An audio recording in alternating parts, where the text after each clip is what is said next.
કેમ બીજું કાંઈ નથી જમવાનું? આખો દી ઢોસા, સાંજે ઢોસા, બપોર જમવામાં ઢોસા. આજે ચીઝ પાલક પનીરનો ગોટાળો બનાવ્યો છે અને સાથે પેપર બનાવશું. હેલો મિત્રો, કેમ છો? સીતારામ, જય શ્રી કૃષ્ણ. ભગવાન સૌની મનોકામના પૂરી કરે એ પ્રાર્થના છે આપણી. તો સ્વાગત છે ફરીથી તમારો એક નવા વ્લોગમાં. તો અત્યારે આપણે નાઈ ધોઈને સરસ મજાના ફ્રેશ થઈ ગયા છે અને આજે કામ બધું જ બાકી છે. આજે લેટ થઈ ગયું છે કામનું. અને ધાર્મિકભાઈ પણ આવી ગયા છે સ્કૂલેથી. ધાર્મિકભાઈની ડિમાન્ડ છે આજે ઢોસા ખાવાની. જો કે એની ડિમાન્ડ રોજ હોય ઢોસા ખાવાની, એને રોજ ઢોસા આપો ને તો રોજ ઢોસા ખાય, બહુ જ ભાવે ધાર્મિકને ઢોસા.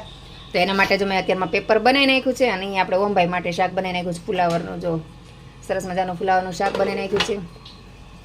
અને આપણે મારી બીજી બે ચેનલ છે, પ્રજ્ઞા શોર્ટ્સ અને પ્રજ્ઞા કુક એન્ડ વ્લોગ શોર્ટ્સ, બે કુકિંગની ચેનલ છે. તેમાં ડેઈલી આપણે શોર્ટ્સ વિડીયો મૂકીએ છીએ અને અઠવાડિયામાં એકવાર આપણે લોંગ વિડીયો મૂકીએ છીએ. તો તેમાં પણ જઈને વિઝિટ કરજો. નવા લોકો હોય એને નહીં ખબર હોય, જૂના લોકો હશે એને તો ખબર જ હશે. તો જે લોકો નવા હોય તે મારી ચેનલ પર જઈને વિઝિટ કરજો અને મારો વિડીયો પસંદ આવે તો લાઈક, શેર અને સબસ્ક્રાઈબ કરવાનું ભૂલતા નહીં. તો ચાલો આપણે ધાર્મિકભાઈ માટે ઢોસા બનાવી નાખીએ. ધાર્મિકભાઈ અગાસી પર ગયા છે તો એને બોલાવીને ઢોસા ખવડાવી દઈએ. ધાર્મિકભાઈને ખબર નથી કે મેં ઢોસા બનાવીને આવીને મને કીધું મમ્મી ઢોસા બનાવી, તો મેં ના પાડી દીધી કે ઢોસા નહીં બને. તો રાડું પાડતો વયો ગયો અગાસી પર. પણ હમણાં ઘરે આવશે તો ખુશ થઈ જશે, એના માટે મેં બનાવી દીધા. પેલા ના પાડી દીધી, પછી એમ થયું ના બનાવી દઉં એમ. શાક બનાવી દીધી, ધારવાર બનાવી નાખ્યા. તો ચાલો ધાર્મિકભાઈને આપણે બોલાવી આવી અને પછી ધાર્મિકભાઈને બેસાડી ઢોસા ખાવા અને આપણે પછી ઓમભાઈ માટે રોટલી બનાવી નાખીએ. અને હજી કામ પણ બધું બાકી છે, જો વેરણ ચેરણ બધું છે હજી. તો કામ પણ બધું આપણે કરી નાખીએ ધાર્મિકભાઈને બોલાવીને. આપણે જઈ ધાર્મિકભાઈને બોલાવવાનું. જો કપડાં પણ આપણે સૂકવી દીધા છે, રોજ અહીંયા કપડાં સુકવવાના હોય. તો ધાર્મિકભાઈ અગાસી પર છે તો આપણે અગાસી પર જઈને બોલાવી આવીએ. જો તો ભાઈ અમારા અગાસી પર છે, તમારા ધાર્મિકભાઈ અને એની સાથે એના ફ્રેન્ડ પણ અગાસી પર છે. હાલ નીચે હાલ. અને આમ જો ધાર્મિકભાઈના ફ્રેન્ડ પતંગ ચગાવે છે, બધા પતંગ ચગાવી ગયા. ધાર્મિકભાઈ પતંગ ચગાવવા અગાસી પર આવી ગયા છે. કા પતંગ ચગાવ્યા ને એમાં ધાર્મિકભાઈ જો આવીને સ્કૂલેથી આવીને સીધા ધાર્મિકભાઈને આપણે બોલાવી આવ્યા છે ને ધાર્મિકભાઈ આવી ગયા છે ને આવીને જો પેપર ખાવા માંડ્યા છે. કેવા લાગ્યા ધમુભાઈ પેપર? કેમ બીજું કાંઈ નથી જમવાનું? આખો દી ઢોસા, સાંજે ઢોસા, બપોર જમવામાં ઢોસા. અમારા ધાર્મિકભાઈના જ આખો દી ઢોસા જ ખાવા છે, ઢોસા સિવાય બીજું કાંઈ નથી ખાવાનું. ક્યાં જમવાનું નથી બનાવવાનું એમ? એટલા બધા પેપર ભાવે? ક્યાંક બને હારા બને ભાઈ? વાહ, ક્રિસ્પી બને કે ક્રિસ્પી બને? એ હા બને, મસ્ત બને. તો કડકડીએ હારા બને છે. તો આજે અમારા ધાર્મિકભાઈ ડિમાન્ડ છે આખો દી ઢોસા જ ખાવા, બીજું કાંઈ નથી ખાવું.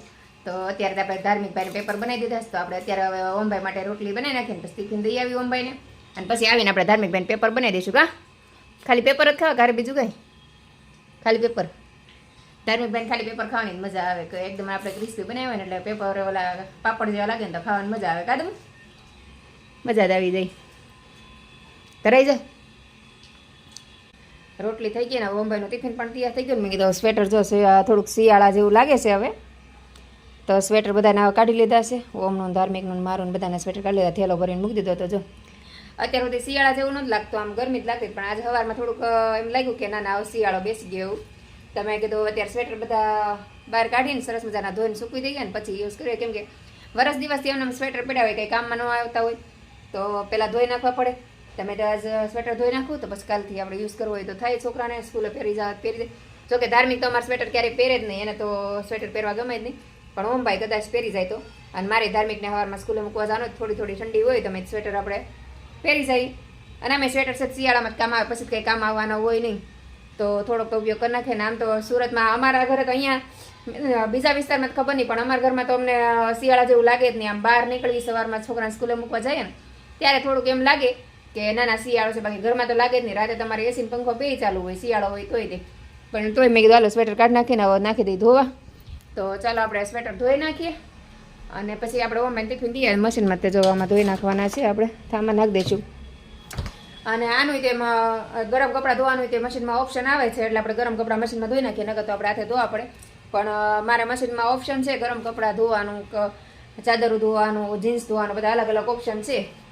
તો આપણે બધા અલગ અલગ ઓપ્શન છે તો મશીનમાં ધોઈ નાખીએ. અને અમે આ મેલા ન હોય, ખાલી એમના મત પડ્યા હોય એટલે થોડીક વાસને એવું ન બેસી જાય. ફિનાઇલને એવું નાખેલું હોય અંદર તો વાસ આવી ગઈ હોય, ફિનાઇલની ગોળીને ધોઈ નાખીએ તો સ્મેલ વહી જાય અને પછી સરસ મજાની સુગંધ આવી જાય. આજે મેહુલનું જમવાનું બનાવ્યું તો આજે મેહુલ જમવાનું આવ્યા અને જમવાનું પડ્યું ન બનાવ્યું તો આવે, જ્યારે બનાવ્યું ત્યારે ન આવે. અને જો અહીં સ્વેટર આપણે ધોઈને સૂકી દીધા, સ્વેટર સુકાઈ ગયા છે તો મેં સ્વેટરને એવું લઈ લઉં. સૂઈ ગઈ તો અત્યારે જાગીને બહાર આવીને મેં કીધું હાલ તો સ્વેટરને મુકાઈ જઈશ તો લઈ લઈ. અને ઓમભાઈ હમણાં આવશે મેં કીધું ઓમભાઈને લઈ આવું. ધાર્મિકભાઈ આપણે ટ્યુશનનું લઈ ગયા છે તો ધાર્મિકભાઈને લેતા આવીને ઓમભાઈને લેતા આવીને આજે બનાવો છે ગોટાળો. તો મેં કીધું થોડુંક પાલક ને ચીઝ ને પનીર ને એવું લેતીએ. તો કે ચીઝ પડ્યું છે પણ પાલક ને પનીર બે લાવવું પડે એમ છે કે ગોટાળામાં પાલક ને પનીર જ વધારે જોઈ. તો મેં આપણે ઓમભાઈને લેતા આવીને પાલક પનીર પણ સાથે સાથે લેતા આવી. દૂધ તો આજે લઈ આવી હતી પણ યાદ ન આવ્યું કે પાછું જવું પડશે શાક લેવા.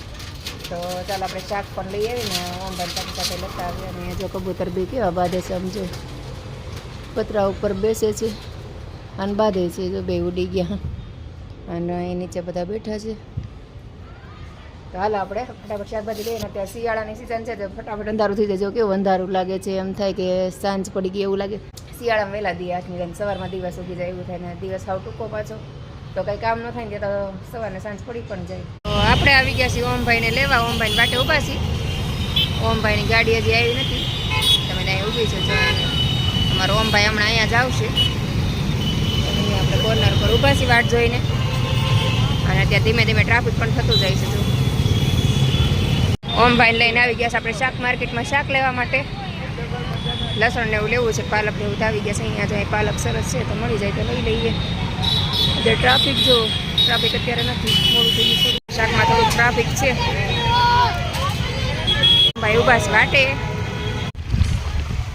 શાક લઈને ઘરે આવી ગયા ને તોય મોડું થઈ ગયું કેમ કે થોડુંક ટ્રાફિક હોય એટલે ઘરે આવતા વાર લાગે ને. શાક પણ લેતા આવ્યા. જો આ જો બરોડામાંથી પાલક લાવી એમ જો આ 10-10 રૂપિયાની. કાલે પ્રમ દિવસે તમને બતાવી હતી. આપણે રચના માર્કેટમાંથી લાવ્યા હતા 10-10ના પૂળા મોટા. તો આ 10-10ની જ પૂળી છે જો, પણ આ પૂળી છે, ઓલા પૂળા હતા. લસણ લેતી, લસણ જો બહુ મોંઘું છે. લસણ 80 રૂપિયાનું 100 ગ્રામ. પનીર ને બટર ને એવું લેતી આવી.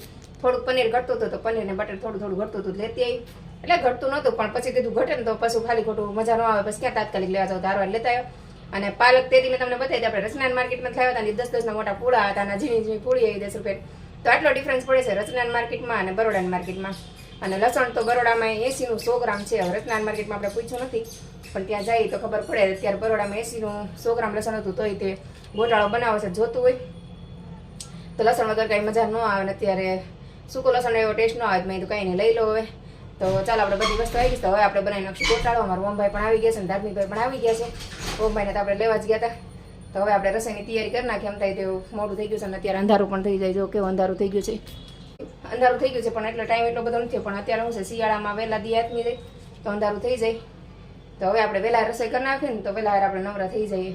આવું બધું બનાવીએ તો વાર બહુ લાગે. જેનો સુધારવું, ધોવું, કાઢવું બધું એટલે બહુ સમય લાગી જાય. તો ફટાફટ બની જાય વહેલા કરી નાખીએ ને તો આપણો સરસ મજાનો ગોટાળો બની ગયો છે ને સાથે પેપર પણ બનવાનું તૈયાર થવા માંડ્યું છે. સુગંધ પણ મસ્ત આવે છે. 1 નંબરનો ગોટાળો બન્યો છે. તો તમારે આની રેસીપી જોઈ હોય ને તો અઠવાડિયામાં તો આ વિડીયો તમને મારી ચેનલ પર મળી જશે. મારી ચેનલ છે પ્રજ્ઞા શોર્ટ્સ અને બીજી ચેનલ છે કુકિંગની પ્રજ્ઞા કુક એન્ડ બ્લોગ શોર્ટ્સ. તો આ બંને ચેનલ મારી કુકિંગની જ છે. તો તેમાં જઈને તમે વિઝિટ કરજો, તેમાં તમને આની રેસીપી મળી જશે. કેમ કે આજે બનાવે છે એટલે હજી મેં દર અઠવાડિયે આપણે અઠવાડિયામાં એક જ વાર વિડીયો મૂકીએ છીએ એટલે આને આપણે તમને અઠવાડિયામાંનો વિડીયો મળી જશે. તો ઘરે તમે એકદમ બજાર કરતાં પણ સરસ ગોટાળો તમે ઘરે બનાવી શકો અને એકદમ ફ્રેશ. અને બધી જ વસ્તુ આપણે સારી વાપરીએ છીએ. બહાર આપણે ખબર ન હોય કે કઈ વસ્તુ વાપરે છે. જે તે વસ્તુ વાપરતા હોય તો આપણે ઘરે એકદમ તાજી વસ્તુ લાવીને સરસ રીતે આપણે ગોટાળો બનાવી શકીએ છીએ. અને આપણું પેપર પણ સરસ રીતે બની ગયું છે. આગળ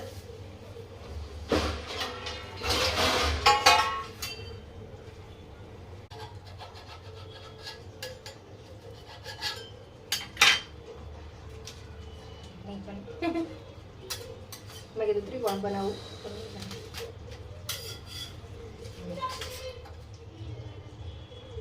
ધાર્મિક ને બોલાય એ યાર દઈ જાય.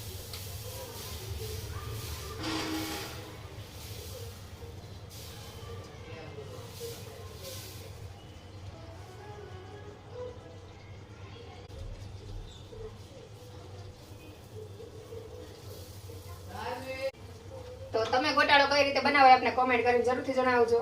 હું તો બનાવું છું ટમેટા, કાંદા, પાલક ને બધું હોય તો સરસ મજાનો ગોટાળો ખાવા મળે. અને અત્યારે શિયાળાની સીઝન છે એટલે આવું તમને ખાવાની મજા આવે. ચટપટું ને તીખું તળેલું એવું જ ખાવાની મજા આવે. ચોમાસું ને શિયાળું હોય એટલે આપને આવું જ ખાવાની મજા આવે. અને ઉનાળામાં આપણે ગરમીનો વાતાવરણ એટલે કાંઈ ખાવું ન ગમે એટલે ઉનાળાના 4 મહિના આપણે કાંઈ ન બને. પણ શિયાળામાં તો આવું બે ત્રણ દી કંઈક ખાવાનું મન થઈ જ જાય. ઠંડુ વાતાવરણ એટલે એમ થાય કે કંઈક બનાવીએ. તો કાલે આપણે ઢોસા બનાવ્યા હતા અને આજે આપણે ગોટાળા સાથે પેપર બનાવીએ છીએ. એટલે આજે પણ ઢોસા જ છે પણ ગોટાળા. કાલે આપણે પાલક પનીર બનાવ્યા હતા. આજે ચીઝ પાલક પનીરનો ગોટાળો બનાવ્યો છે અને સાથે પેપર બનાવશું. તો ચાલો બધા જમવા. આપણે ચીઝ પનીર ગોટાળો બનાવ્યો છે અને સાથે આપણે સરસ મજાના પેપર બને છે. તો આપણે સરસ મજાનો ગોટાળો બનીને તૈયાર છે. તો તમને પણ બતાવી દો. જો આપણે સરસ મજાનો ગોટાળો બનાવ્યો છે. તો જેને પણ ખાવાનું મન થઈ ગયું હોય ચાલો જમવા. આપણે ઓમભાઈ ધાર્મિકભાઈ જમવા બેસી ગયા છે અને આપણે બનાવીશ પેપર ને મેહુલને આવવાની વાટ જોઉં છું. મેહુલ આવે એટલે હું મેહુલ પણ બેસી જાય. તો તમે પણ બધા ચાલો જમવા. ધાર્મિકભાઈ આપણે આવી ગયા છે જમવા. તો આપણે ગોટાળો ને પેપર ને તમે ભાઈ જમવા. તમે કેવો બન્યો ગોટાળો? મસ્ત. સારો બન્યો? હાથે કરીને